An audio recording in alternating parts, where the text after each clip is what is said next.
नमस्ते स्टूडेंट्स। तो आज हम स्टार्ट करने जा रहे हैं चैप्टर नंबर 10 वेव ऑप्टिक्स, उसका पार्ट 1। बराबर है। बहुत ही मस्त वाला टॉपिक है।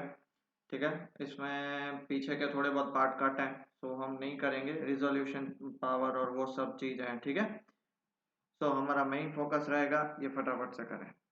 अब जो 9 चैप्टर था वो रे ऑप्टिक्स था, 10 चैप्टर है वो वेव ऑप्टिक्स है। दोनों ऑप्टिक्स है, पर रे और वेव ऑप्टिक्स में जमीन आसमान का फर्क है। क्या है, तो उसके लिए हम पहला 5 से 10 मिनट इंट्रोडक्शन देखेंगे। वो इंट्रोडक्शन सिर्फ आपको समझने के लिए मैं लाइन टू लाइन इंट्रोडक्शन पढ़ाऊंगा। In 1678, the Dutch physicist Christian Huygens put forward the wave theory of light. ये बंदे ने बताया कि भाई लाइट जो है वो वेव है। It is this wave model of light that we will discuss in this chapter. इस चैप्टर हम ये जो वेव थियरी पढ़ने वाले हैं। As we will see, the wave model could satisfactorily explain the phenomena of reflection and refraction.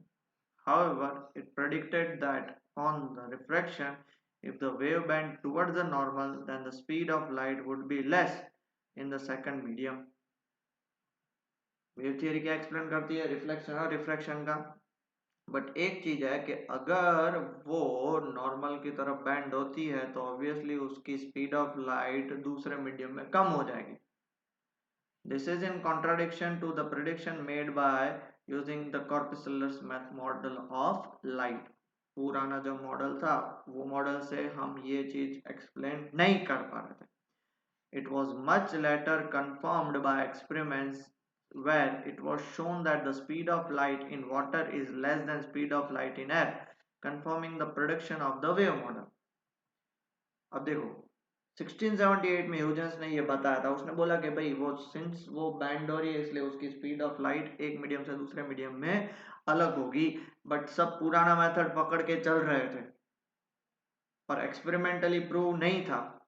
क्यों? तब उतना एडवांसमेंट नहीं था साइंस और टेक्नोलॉजी में, और तब किसी को पता नहीं था कि कैसे मेजर कर पाए। फिर धीरे धीरे एडवांसमेंट आया, तब उन्होंने speed of light in water measure करी और speed of light in air measure करी, जिससे पता चला speed of light in water is less than that of speed of light in air, जो कंफर्म हो गया कि भाई वेव मॉडल सही है।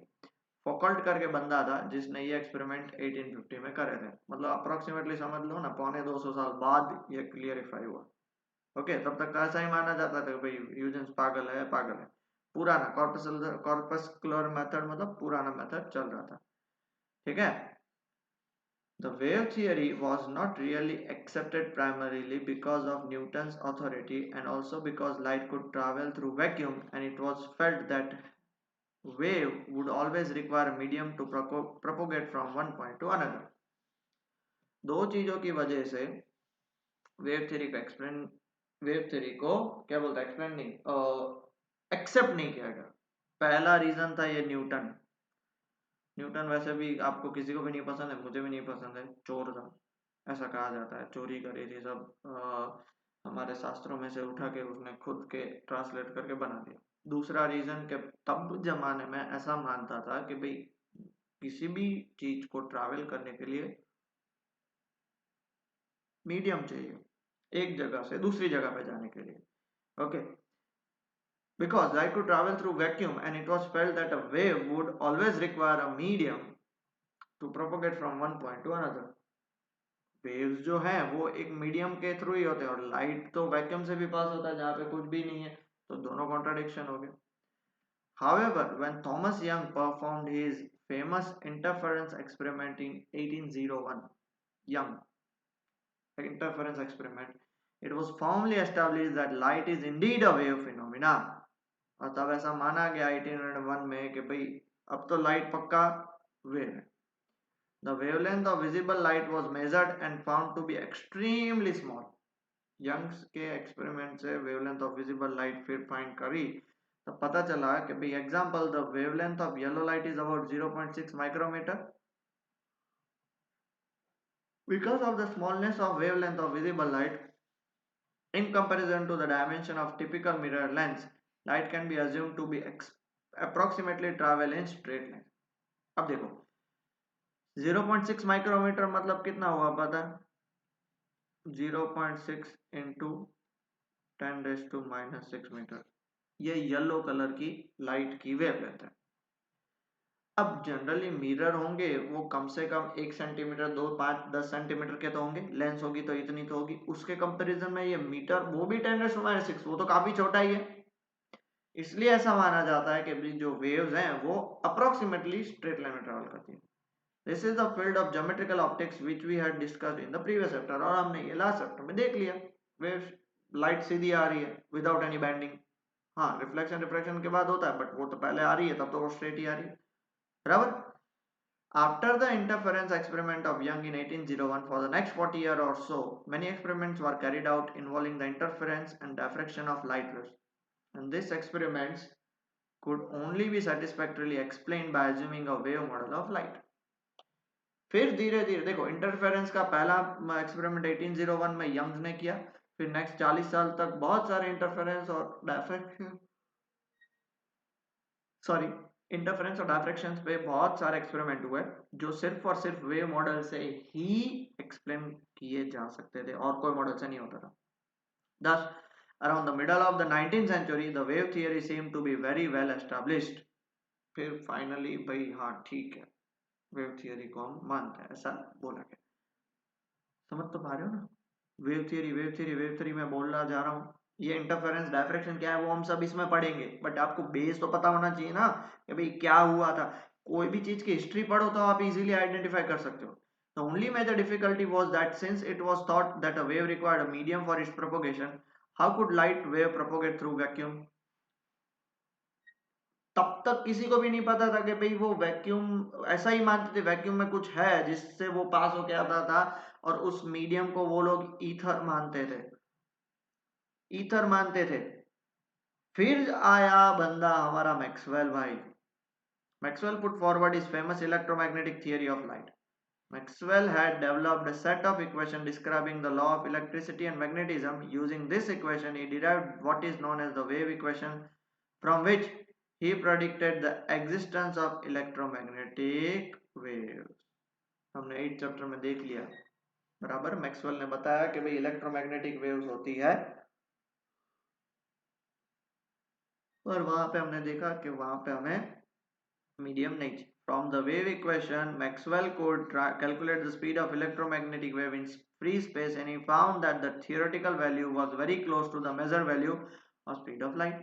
Theoretically जो उन्होंने सोच के रखा था वो measured value दोनों क्या है, सेम है, मेजर भी किया था और उसके इक्वेशन से थियरी भी फाइंड करी। From this he pronounced that light must be an electromagnetic wave, और सबको पता है लाइट क्या है, इलेक्ट्रोमैग्नेटिक वेव। ये मैक्सवेल भैया ने बताया, बराबर है। ये था पूरा हिस्ट्री। अब जो ये सब चीजों को सोचने में मजबूर करा वो है ह्यूजिन का प्रिंसिपल। अब ह्यूजिन का प्रिंसिपल क्या था? When we drop a small stone on a calm pool of water, waves spread out from the point of impact. जैसे देखो यहाँ पे मैंने पत्थर फेंका, क्या होगा फिर? पत्थर जैसे ही फेंका तो रिपल्स प्रोड्यूस होंगे, वेव स्प्रेड आउट होंगे। आउट मतलब बाहर की तरफ, बाहर की तरफ, बाहर की तरफ, बाहर की तरफ, बाहर की तरफ। Every point on the surface starts oscillating with the time.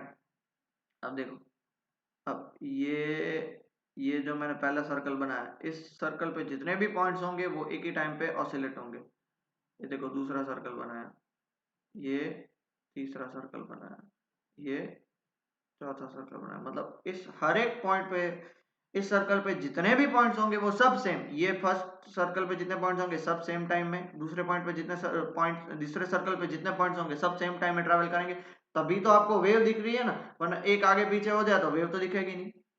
Clearly all points on such a circle are oscillating in phase. In phase मतलब एक ही साथ सब स्टार्ट हो रहे हैं, आगे पीछे नहीं हो रहे, because they are at the same distance from the source. देख लो सोर्स से सेम डिस्टेंस पे।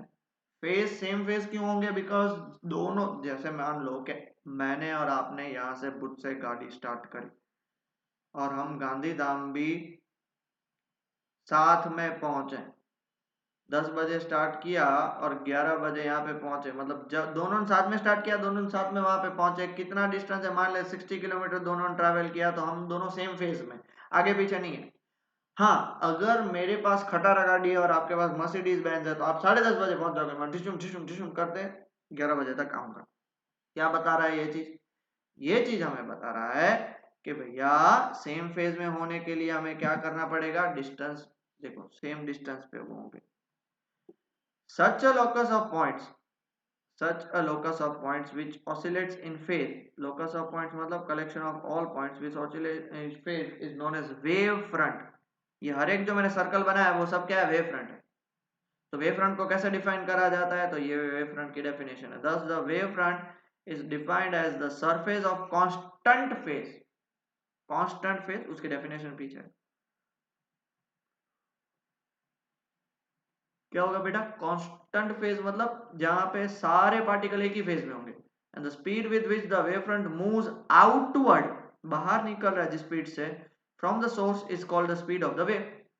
ये आप मानते हो कि भाई जैसे ही पेबल फेंका तो ऐसे ऐसे वेव ट्रैवल होगी, जैसे ही पेबल फेंका तो वेव ट्रैवल होगी, हाँ या ना? तो वो जिस स्पीड से ट्रैवल हो रही है उसको हम बोलेंगे speed of wave. and the energy of the wave travel in a direction perpendicular to the wave front। Energy of wave ऊपर या नीचे, ऊपर या नीचे, डायरेक्शन ऑफ वेव फ्रंट आगे तो ऊपर या नीचे, ऊपर या नीचे, क्योंकि वेव्स ऊपर जाती है या नीचे आती है, ऊपर आती है या तो नीचे आती है। ठीक है, सो ये चीज आपको समझ में आ गई कि भैया वेव फ्रंट क्या होते हैं। अगर वेव फ्रंट समझ में नहीं आया तो आगे कुछ समझ में नहीं आएगा। Wave fronts are those locus of points मतलब कलेक्शन ऑफ पॉइंट, मतलब वो सारे प्लेसेस जहां पे सारे पार्टिकल सेम फेज में ट्रेवल करेंगे। ओके, और उसका कांस्टेंट फेज होगा, और स्पीड ऑफ वेव फ्रंट मतलब स्पीड ऑफ वेव हो जाएगा। एनर्जी हमेशा उसके क्या होती है, परपेंडिकुलर होती है। ठीक है, तो please pause the video and note it down. आगे का कुछ नहीं लिखना था, ये लिखना है, so please pause the video and note it down बेटा। देख पा रहे हो बेटा, ये देखो एग्जैक्टली यहाँ पे ये जो मेरा कर्सर है वहां पे आप देख पा रहे हो। ठीक है, कि वहां पे वेव पेबल गिरा तो वेव फ्रंट सब बाहर निकल रही। अगर जैसे देखो मैं जिस हाथ से लेके जा रहा हूँ, जहाँ पे मेरा हाथ घूम रहा है वो पूरा एक वेव फ्रंट है, क्योंकि सारे वेव्स एक साथ ट्रैवल कर रहे हैं। और जो वेव फ्रंट की स्पीड होगी वही किसकी स्पीड होगी, वेव की स्पीड होगी। क्लियर हुआ बेटा इतना?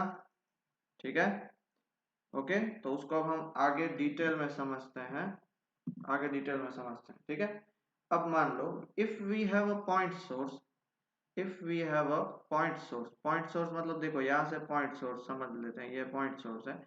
Emitting waves uniformly in all direction, तो ऑब्वियस ही बात है कि भाई जैसे पेबल हमने फेंका था तो वो सारे डायरेक्शन में वेव्स को आगे मूव करेगा ना। so uniformly in all direction, then the locus of points which have the same amplitude and vibrate in the same phase are spheres, and we have what is known as a spherical wave as shown in figure A। यह है हमारा figure A। अब देखो जैसे आपको बताया वो जो वेव्स निकलती हैं वो क्या होगा कि भाई सबकी एम्पलीट्यूड सेम होगी, सबका फेज भी सेम है। मतलब देखो ये पहला वेव, ये दूसरा वेव, ये तीसरा वेव, सब किसकी तरह एक्ट करेंगे, एक स्फीयर की तरह एक्ट करेंगे। किसकी तरह एक्ट करेंगे, स्फीयर की तरह एक्ट करेंगे। समझ पा रहे हो? जैसे जैसे आगे बढ़ता जाएगा, जैसे देखो मैंने आपको बताया ये एक स्फीयर बना, एक दूसरा, तीसरा, चौथा, सारे, तो इसके कारण उनका जो वेव फ्रंट बनेगा वो क्या बनेगा, spherical wave front, spherical wave बनेगी। और आप ये भी जानते हो कि भाई जैसे जैसे ये आगे जाता जाएगा वो स्फीयर की साइज क्या होती जाएगी, बढ़ती जाएगी। और बढ़ती जाएगी तो एक टाइम आएगा कि भाई वो हमें at a large distance from the source a small portion of the sphere can be considered as a plane, and we have what we known as a plane wave. तो हमें बहुत लार्ज डिस्टेंस पे ऐसा मिलेगा। Sir कैसा मिलेगा, थोड़ा explain करो। ओके, जैसे देखो अभी आप लोग और मैं, हम दोनों अर्थ पे, अर्थ इतना बड़ा है, ठीक है, मैं इधर हूं, आप भी इधर हो, हम इतने पोर्शन में ही हैं, इतने पोर्शन में, तो हमें अर्थ क्या दिखता है, फ्लैट दिखता है। बट एस्ट्रोनॉट को वो क्या दिखेगा, राउंड दिखेगा। वैसे ही अगर हम बात करें तो स्फेरिकल वेव फ्रंट बाहर निकला, बाहर निकला, बाहर निकला, बाहर निकला, बाहर निकला और बाहर निकलेगा, तो उसका सिर्फ इतना सा पार्ट कंसिडर करो तो ये आपको क्या दिख रहा है, एज अ प्लेन दिख रहा है। जैसे जैसे दूर जाते जाओगे वो आपको क्या होता जाएगा, एट अ लार्ज डिस्टेंस, बहुत दूर जाके फिर वो आपका जो छोटा सा सर्कुलर पार्ट है वो किस में हो जाएगा, प्लेन पार्ट में हो जाएगा। Now, if we know the shape of the wavefront at t is equal to 0, t is equal to 0 पे मान लो इसका wavefront का shape है spherical या फिर plane, दोनों हो सकते हैं, वो हम बाद में पढ़ेंगे. Then Huygens principle allow us to determine the shape of wavefront at later time tau. Initially जो उसका वेवफ्रंट होगा तो आफ्टर टाइम टॉ भी हम आइडेंटिफाई कर सकते हैं कि उसका वेवफ्रंट का शेप क्या होगा, वो हमें ह्यूजेंस भैया ने बताया. Thus Huygens principle is essentially a geometrical construction. तो ह्यूजन का प्रिंसिपल सिर्फ ज्योमेट्री बताएगा कि शेप क्या है वेवफ्रंट का, which gives the shape of the wavefront at any time, allow us to determine the shape of the wavefront at later time. कोई भी टाइम पे हमें वेवफ्रंट का शेप पता है तो आफ्टर सम टाइम उसका शेप क्या होगा वो हमें बताने के लिए जिस बंदे का काम पड़ा उसका नाम है ह्यूजन.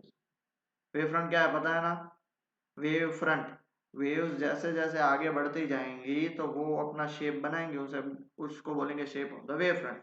वेव फ्रंट्स क्या होती है कि वो collection of all the points जो सारे सेम फेज में और सेम एम्पलीट्यूड से आगे बढ़ते जाते हैं. क्लियर हुआ, ठीक है. नाउ एक एग्जांपल के तौर पे ये बहुत ही इंपॉर्टेंट चीज स्टार्ट हो रही है. Let us consider a diverging wave. Diverging wave मतलब बाहर फैल रही है. कन्वर्जिंग और डाइवर्जिंग पता है ना, डाइवर्जिंग मतलब बाहर फैल रही है. ओके, लेट F1 F2, ये देखो ये F1 और ये F2 दिख रहा है आपको. Let F1 F2 represent the portion of the spherical wave front at t is equal to 0. ये जो ये है, ये वाला बंदा, ये है portion of spherical wave front at t is equal to 0, बराबर. अब इस पोर्शन पे कितने पॉइंट्स होंगे, कितने पॉइंट्स होंगे, बहुत सारे पॉइंट्स होंगे. क्यों बहुत सारे पॉइंट्स होंगे, क्योंकि वो वेवफ्रंट क्या है, collection of many points. Okay, मान लेते हैं हम उसमें से 1 2 और 3 पॉइंट्स मानते हैं, 1 2 और 3, उसमें से एक पॉइंट का मैंने नाम दे दिया A. Clear. Now according to Huygens principle each point of the wavefront is a source of secondary disturbance. अब ये जो है ना बंदा, each point on the wavefront, यहां से और एक डिस्टर्बेंस निकलेगा. डिस्टर्बेंस निकलेगा मतलब और एक वेव. अब देखो ये वापस पॉइंट है, तो पॉइंट जो शेप होता है वो कैसी वेव फ्रंट देगा, स्फेरिकल. तो देखो इसके भी स्फेरिकल वेव फ्रंट, इसका भी स्फेरिकल वेव फ्रंट, इसका भी स्फेरिकल वेव फ्रंट. इसको डॉटेड बनाया जस्ट एक समझाने के लिए, बाकी ये देख लो है. And the wavelets emanating, wavelets मतलब सेकेंडरी वेव्स, वेवलेट्स मतलब सेकेंडरी वेव्स कहां से निकलेगी, पॉइंट ए से, इस पॉइंट से, इस पॉइंट से, क्योंकि सारे पॉइंट वो किसकी तरह काम करेंगे, they are the source for a secondary disturbance. वहां से सेकंड, इसलिए तो वेव्स आगे जाती रहती है ना, वरना एक ही बार पेबल गिरा तो एक ही वेव निकलनी चाहिए, बट वो कंटिन्यूसली वेव निकलती है. उसका रीजन क्या है, कंटिन्यूस मतलब इनफाइनाइट टाइम तक नहीं निकलेगी, बट कंटिन्यूसली आगे बढ़ती रहती है, तब तक क्या पीछे वेव नहीं होंगी, होंगी. तो वो वेव फ्रंट पे, इस वेव फ्रंट पे जितने भी पॉइंट्स हैं वो किसकी तरह काम करेंगे, सेकेंडरी वेवलेट्स की तरह काम करेंगे, वहां से और वेव्स निकलेंगे. ठीक है. And the wavelets emanating from this point spread in all direction with the speed of the wave. तो यहां से जो वेव्स निकलेंगी, यहां से जो वेव्स निकलेंगी वो कितनी स्पीड से निकलेंगी, तो जो स्पीड ऑफ वेव है उतनी स्पीड से. इसलिए तो देखो पेबल वाला मैंने आपको अभी डायग्राम दिखाया, उसमें सबकी स्पीड सेम थी, कोई आगे पीछे कोई ऐसा नहीं था, वरना तो एक दूसरे में टकरा जाएंगे. And these wavelets emanating from the wavefront are usually referred to as secondary wavelets. ये wavelets से जो wavefronts निकलते हैं उसे secondary wavelets बोलते हैं. And if we draw a common tangent to all the spheres, we obtain the new position of the wavefront. अब देख लो, अब ये मजे की बात है, ठीक है, ये मजे की बात है. क्या मजे की बात है, सुनिए. अब देख लो, हमारे पास ये हमारा ओरिजिनल वेवफ्रंट है, यहां से और एक वेवलेट निकली, यहां से और एक वेवलेट निकली, यहां से और एक वेवलेट निकली. वेवलेट ये सिंस पॉइंट सोर्स है तो इसका वेवलेट क्या होगा, स्फेरिकल. ये पॉइंट सोर्स है तो स्फेरिकल, ये पॉइंट सोर्स है तो स्फेरिकल, स्फेरिकल स्फेरिकल स्फेरिकल. अब सारे स्फीयर्स हैं, बराबर. तो इन सब से टेंजेंट देखो, इसका टेंजेंट ऐसा, इसका टेंजेंट ऐसा, इसका टेंजेंट ऐसा, ऐसे तो बहुत सारे और पॉइंट्स होंगे. सारे टेंजेंट्स को ज्वाइंट कर दो, जो टेंजेंट्स को ज्वाइंट करने से कुछ चीज मिलेगी उससे हम क्या बोलेंगे, उससे हम बोलेंगे सेकेंडरी वेवलेट। ये वेवलेट, ये सेकेंडरी वेवलेट, ये वेवलेट, ये सेकेंडरी वेवलेट। अरे वेवलेट क्यों, क्योंकि जो हमारा मेन वेव फ्रंट है उस पे जो पॉइंट्स है वो वेवलेट, उससे जो सेकेंडरी वेवलेट्स निकलेंगे उसकी बात चल रही है, समझ रहे हो। तो वो सारे आपके जो, देखो हम वापस मैं आपको समझा रहा हूँ, ये सारे पॉइंट सोर्स है।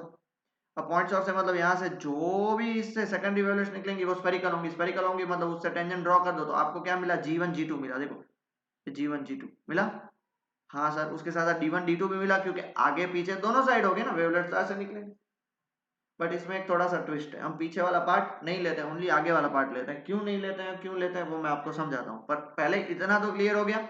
फिर इन सबको ड्राइंग करोगे तो आपको G1 G2 मिलेगा। हाँ, अब मुझे एक चीज बताइए सर, आपके दिमाग में ये क्वेश्चन आएगा कि सर मुझे एक चीज बताइए कि भाई ये जो सेकेंडरी वेवलेट है वो स्फेरिकल शेप का है, स्फीयर का शेप का है, तो उसकी रेडियस क्या होगी। रेडियस उसकी होगी v tau, where v is the speed of wave front और टॉ इज द टाइम, कि भाई कितने टाइम के बाद सेकेंडरी वेव फ्रंट बनेगा, तो उतना टॉ डाल दो।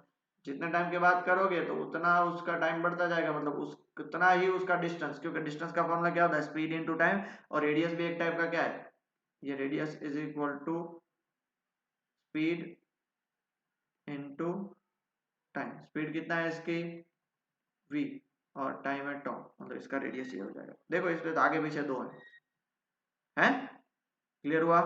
Please pause the video, draw the diagram, बाकी कुछ फालतू की चीजें मत लिखिएगा, आगे है ही। Okay, now thus if we wish to determine the shape of the wavefront at t is equal to tau, बात होगी ना tau टाइम के बाद, we draw spheres of radius v tau। कितने रेडियस के, v tau, मैंने आपको बता दिया। Radius is a distance, speed into time v tau from each point of the spherical wavefront. अब कितने पॉइंट्स है उसमें, तो बहुत सारे हैं। where v represent what, the speed of waves in the medium.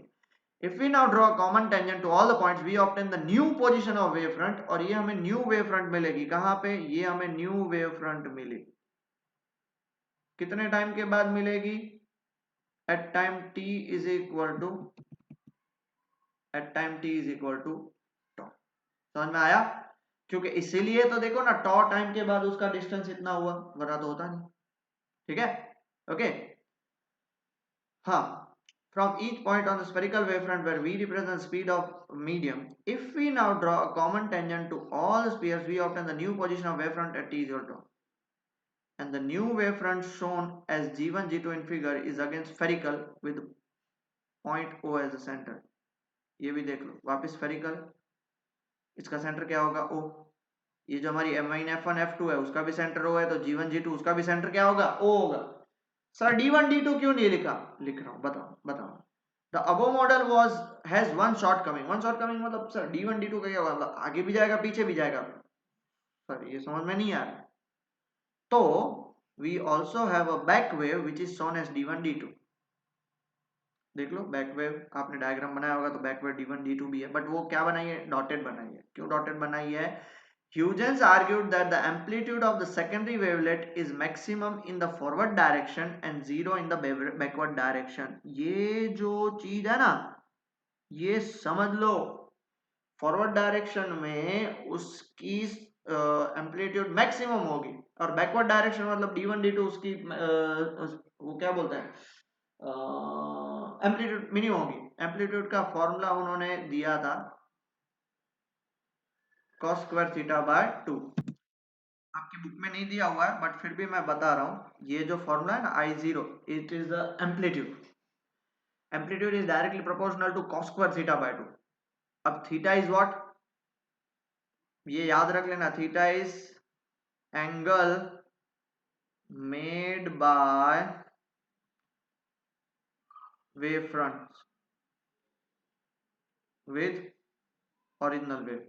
अब देख लो, ये जो फॉरवर्ड डायरेक्शन करेंगे, वेव आगे जा रही है, इसका भी फॉरवर्ड डायरेक्शन, तो फॉर फॉरवर्ड डायरेक्शन के लिए आप चेक करो थीटा क्या हो जाएगा, 0 डिग्री। वेव आगे जा रही है, ये बैकवर्ड डायरेक्शन के लिए, सो बैकवर्ड डायरेक्शन के लिए दोनों के बीच में थीटा कितना हो जाएगा, बताओ जल्दी, थीटा कितना हो जाएगा, 180 डिग्री। अब इसमें वो वैल्यूज पुट कर दो। फॉरवर्ड डायरेक्शन के लिए, फॉरवर्ड डायरेक्शन के लिए मैं देखो एक, हाँ फॉर